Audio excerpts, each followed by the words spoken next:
Hi, my dear Bollywood peoples in the world. Good morning. The same time, அன்பு செல்வங்களே, gen Z kids two K kids.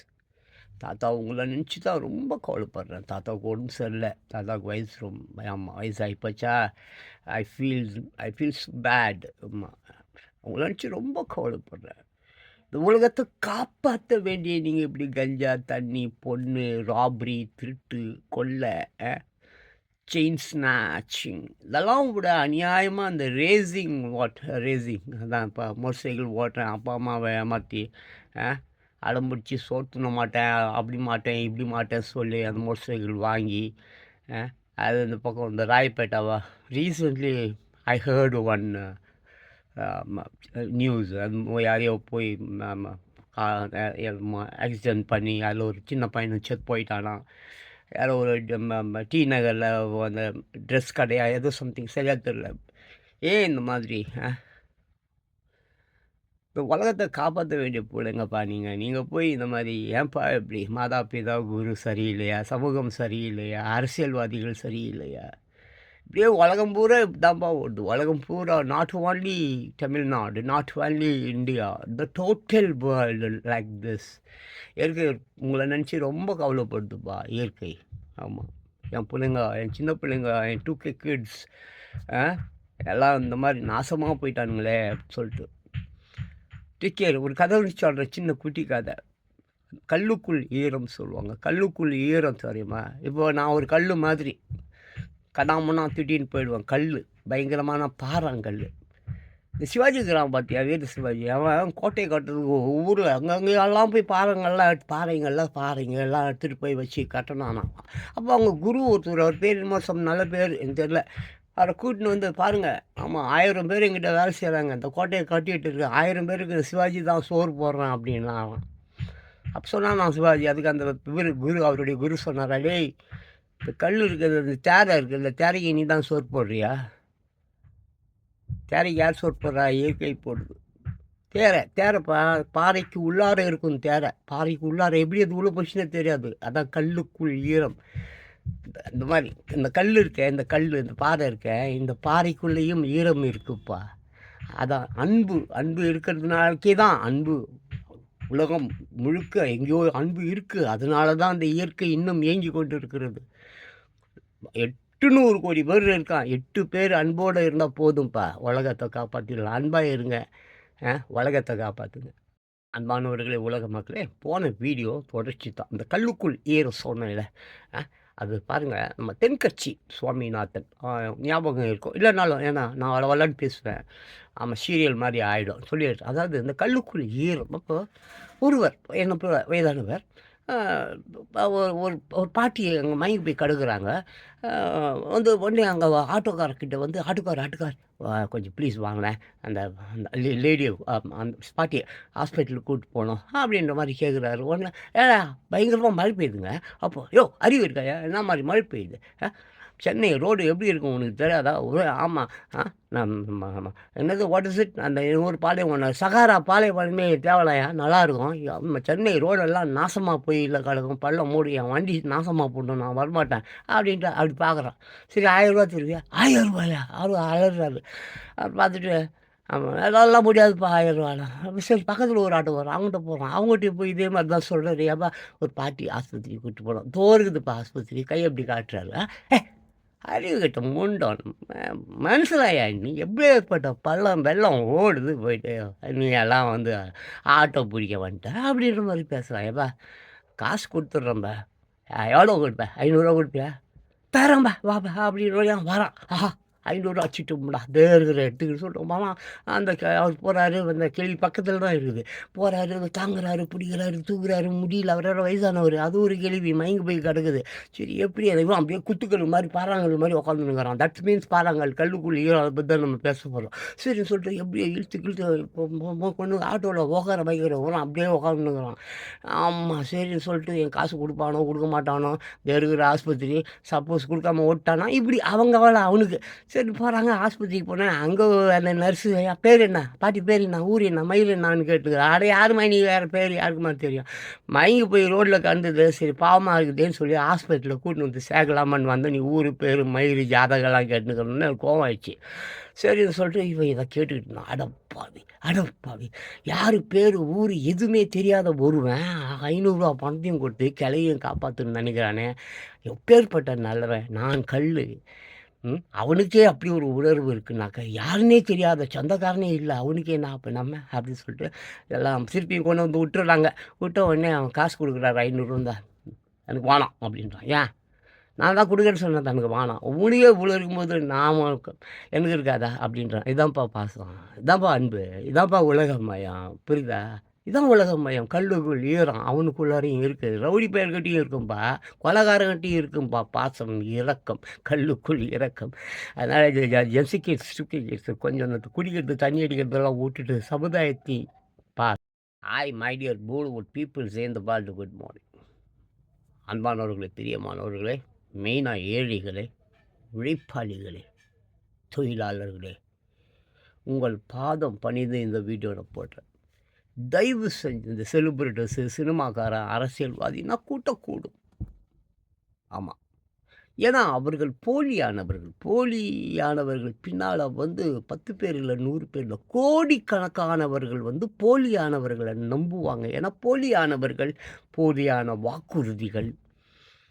ஆமாம், அந்த ஏழைக இருக்கான்ல, அந்த பைத்தியக்காரன் முட்டாள் படிக்காத நாய், அந்த நாயுடைய வீக்னஸ் அவனுக்கு தெரிஞ்சிருக்கும். ஆமாம், அவன் கண்டுபிடிப்பான். அவங்கக்கிட்ட உழவாளிங்க மயிர் மண்ணாங்கட்டி அது அழகாய் சுற்றி நிற்கிறான்ல, அவனுங்கெல்லாம் வச்சு அவனுக்கு என்ன வீக்னஸ் பொண்ணா, அவனுக்கு என்ன வீக்னஸ் தண்ணியா, அவனுக்கு வீக்னஸ் என்ன நகையா, அவளுக்கு வீக்னஸ் என்ன பாவாடையா, அவளுக்கு வீக்னஸ் என்ன பிராவா, எல்லாத்தையும் கண்டுபிடிச்சி ஆசையை தூண்டி விட்டு அவளுக்கு பிராவை கொடுத்துடு. பிராதாப்பா மிக்சி கிரைண்டரு வாஷிங் மிஷினு இந்த மாதிரிலாம் கொடுப்பானுங்க. இலவசத்தை தவிர இலவசமாய் ஒருவன் உனக்கு எதை கொடுத்தாலும் நீ நாசமாக போகிறன்னு அர்த்தம். ஃபாரினில் இலவசம் இருக்குது, அது வேற, இது வேற. அந்த இலவசம் அவர்கள் அறிவை இலவசமாக தருகிறார்கள், படிப்பை இலவசமாக தருகிறார்கள், மருத்துவத்தை இலவசமாக தருகிறார்கள். இங்கே மாத்திரையை கொடுத்து சாவடிக்க பார்க்குறான், சரக்கை கொடுத்து அறிவு இழக்க செய்து வைத்திருக்கான். அது வேற. அதனால தான் அவர்களை நாம் மேலை நாட்டினர் என்கிறோம். நம்ம நாட்டை வளராத நாடு, பிச்சைக்கார நாடு, ஏழை நாடு. நம்ம காந்தியை எட்டி வச்சாங்கல்லப்பா, சவுத கூலீஸ் உனக்கு ஃபர்ஸ்ட் கிளாஸா ஒட் அப்படின்னா. ஏன் வை இவன் இப்படி தான். ஆமாப்பா, பெரியார் சுதந்திரமே கொடுக்காதன்னார். யார்கிட்ட அழகாரங்கிட்ட சுதந்திரம் கொடுக்காதவனுங்களுக்குனார் பெரியார், நம்ம தந்தை பெரியார். இது மாதிரி ஏகப்பட்ட விஷயங்கள் இருக்குது. செலிபிரிட்டிஸ் பின்னால் ஓடாத. செலிபிரிட்டிஸ்க்கு பாசம் என்னன்னு தெரியாதுடா. எம்ஜி ராமச்சந்திரனும் செலிபிரிட்டிஸ் தான். ஆனால் ஒரே ஒரு பண்ணை பாதியாக அவங்க அம்மா சத்யா அம்மா பிரித்து இது நீ சாப்பிடு. ஒரு நாளுக்கு ஒரு பண்ணுப்பா, ஆளுக்கு பாதிதாப்பா, அம்மா பட்டினிப்பா. அவர்களுக்கு தான் பாசம் என்னன்னு தெரியும். இன்னும் மோசக்காரங்க, திட்டு பசங்க, அதுவும் கருணாநிதி குடும்பம் ஐயோயோ டேஞ்சர்ப்பா. அந்த கருணாநிதி குடும்பம், அப்புறம் அந்த அதிமுக குடும்பம், தயவு செஞ்சு இவங்களை தொட்டி விட்டுருங்கப்பா, நாடு நல்லாயிடும். கனவின் பலன்கள். முத்தமிழ் ரத்னாகரம் திருமுருக கிருபானந்த வாரியார் சுவாமிகள் தொகுப்பு. தீபம், தீப்பந்தம் இவைகள் நன்கு பிரகாசிப்பது போல கனவு கண்டால் நினைத்த காரியம் முடியும், திரவியம் கிடைக்கும். அப்புறம் திருமணமாகாதவர்கள் இந்த கனவு கண்டால் விரைவில் விவாகம் அவர்களுக்கு நடக்கும். அப்புறம் பூரண ஆயுள் உள்ள மகப்பேறு உண்டாகும். பூரண ஆயுள் உள்ள நல்ல, அதாவது நோய் நொடி இல்லாத ஒரு ஆயுள் மிகுந்த மகப்பேறு உண்டாகுமா. இந்த கனவை வியாபாரிகள் கண்டிடின் சிறந்த லாபமும் கீர்த்தியும் அடைவராங்க. அதாவது இந்த தீபம், தீப்பந்தம் இவர்கள் நன்கு பிரகாசிப்பது போல கனவுங்க, பார்த்துங்க. அப்புறம் தீபமோ தீப்பந்தமோ பிரகாசமாக எரியாமல் விட்டு எரிவதாக கண்டால் வியாதி உண்டாகுமாங்க. கனவுல இந்த தீபம் இருக்கு இல்லையா, தீபம் மீன்ஸ் வாட்டுங்க, இந்த தீபம் அதான் தீபங்க, தீபந்தோன்னு வச்சுக்கோங்களேன். அது ரொம்ப பிரகாசமாக எரியாமல் விட்டு விட்டு எரியிற மாதிரி இருந்தாக்கா வந்து வியாதி உண்டாகுமாங்க. அப்புறம் அந்த தீபத்தையோ பந்தத்தையோ வந்து அதான் அந்த தீபத்தையோ பந்தத்தையோ எரிந்து கொண்டு இருக்கும்போது எரிஞ்சிக்கிட்டு இருக்குன்னு வைங்களேன், அப்போ கையில் பிடித்திருப்பதாக கண்டால், நம்ம கையில் தான் அந்த தீபத்தையோ தீப்பந்தத்தையோ எரிந்து கொண்டிருக்கும்போது கையில் பிடித்து இருப்பதாக கண்டால் ஆபத்துக்கள் அகலுமாங்க.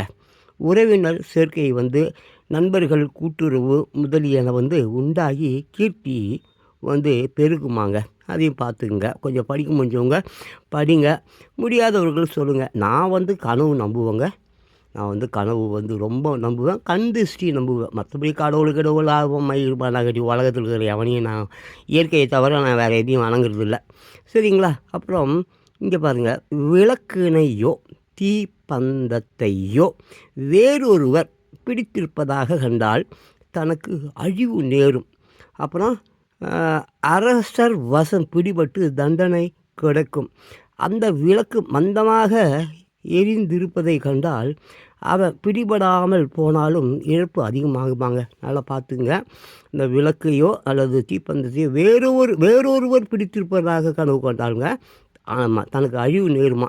பார்த்துங்க, இந்த மாதிரிலாம் இருக்குது. இந்த இது வந்து கனவின் பலன். நம்ம இது பார்த்திங்களா? ஓகேங்களா? கிருபானந்த வாரியார் அவருடைய அந்த கனவின் பலன்கள் தொகுப்பிலிருந்து தான் நான் எடுத்து படிச்சிருக்கேன். அன்பானவர்களே, my dear Bollywood peoples in the world, good morning. ஆமாம், அதே போல் வாலிபர்களே, இளைஞர்களே, முக்கியமாக L C kids two K kids, தயவு செஞ்சு உங்கள் வாழ்வாதாரம் நல்லா இல்லை, ரொம்ப மோசமாக நீங்கள் போயின்னு இருக்கிறீங்க. தயவு செஞ்சு இந்த சமுதாயமோ இல்லை பெற்றோர்களோ மாதாபிதா குரு தெய்வம் யாராக இருந்தாலும் சரி, ஆமாம், அவங்க உங்களுக்கு எவ்வளோ இன்னல்கள் தந்திருந்தாலும் சரி, எவ்வளோ வறட்சி வறுமை துன்பம் துயரம் உங்களுக்குள் வேதனைகள் துயரங்கள் இருந்தாலும் சரி, தயவு செஞ்சு இந்த உலகம் உங்களுடையது, இதை சீரமைக்க வேண்டியது ஆமாம் உங்கள் கையில் தான் இருக்குது. தாத்தா மாதிரி கையில், அப்பா அம்மா மாதிரி கையில், மாதா பிதா குரு கையிலலாம் இல்லை, இயற்கை கையில் இருக்குது. நம்ம ஓசோ அவங்க சொல்லுவாங்க, சொற்கள் என்னுடையது, அர்த்தம் உங்களுடையது. சொற்கள் தான் என்னது அர்த்தம், அதை நீங்கள் புரிஞ்சுக்கிற விதத்தில் இருக்குது, எப்படி நீங்கள் எடுத்துக்கொள்ளுகிறீங்களோ அப்படி தான். ஒரு பழமொழி அவனோ ஒருத்தன் சொல்லுவான், அதை கேட்குறவன் அவங்களுக்கு இஷ்டம் மாதிரி அதுக்கு வந்து பொருள் பண்ணின்னு போயிடுவான். அப்படித்தான் இங்கே புரிதல் இல்லை, எவருக்குமே அறிதல் இல்லை, எவருமே விழிப்புணர்ச்சி இல்லாதவர்களாக இருக்கிறார்கள். விழிப்புணர்ச்சி என்பது பரவசம். விழிப்புணர்ச்சி இல்லை என்றால் அங்கே பரவசம் இல்லை. இங்கே பாருங்கள் என்ன சொல்கிறாரு, தியானமே பிரம்மச்சரியத்தின் உயிர். தியானம் அதான் பிரம்மச்சரியத்தின் உயிர். அது விட்டுரு. இங்கே பார், துன்பம் என்னது? துன்பம் தூக்கத்தின் துணை தயாரிப்பு. என்னது? இந்த துன்பம் இருக்குது, தூக்கத்துடைய துணை தயாரிப்பு. தூங்க முடியாமல் பண்ணிடும். அப்புறம் இந்த பரவசம் இருக்குது பற்றியா, விழிப்புணர்வு. பரவசம் விழிப்பின் துணை தயாரிப்பு. எப்படியாவது ஒரு விழிப்புணர்ச்சியை உள்ளார உருவாக்கி கொள்ள வேண்டும் என்ற தூண்டுதலை உண்டு பண்ணும். அதான் விழிப்பு.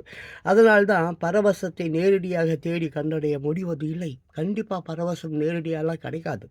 அப்போது ஆமாம், அப்படி அதை நேரடியாக தேடிச் செல்வோர் பரிதாபமாக தோற்று போகிறார்கள். பரவசத்தை நேரடியாக விழிப்புணர்வு இல்லாமல் தேடி போவர்கள் கண்டிப்பாக அதை அடைய முடியாது. சரியா?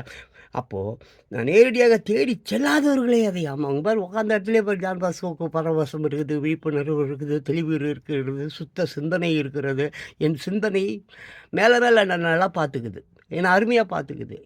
என்னை யார் என்று என்னை கண்டுபிடிக்க உதவுகிறது. என் மைனஸ் என்ன, என் ப்ளஸ் என்ன, எல்லாவற்றையும் நீ உணர்ந்து கொள்ள வேண்டும். அதுதான். ஸோ அதற்கு மாறாக அவர்கள் விழிப்புணர்வை தேடுகிறார்கள். விழிப்புணர்வு தான் முக்கியம். விழிப்புணர்வு ஏற்பட்டதும் ஆனந்த பரவசம் தானே வந்து விடும். உண்மையாக தான்.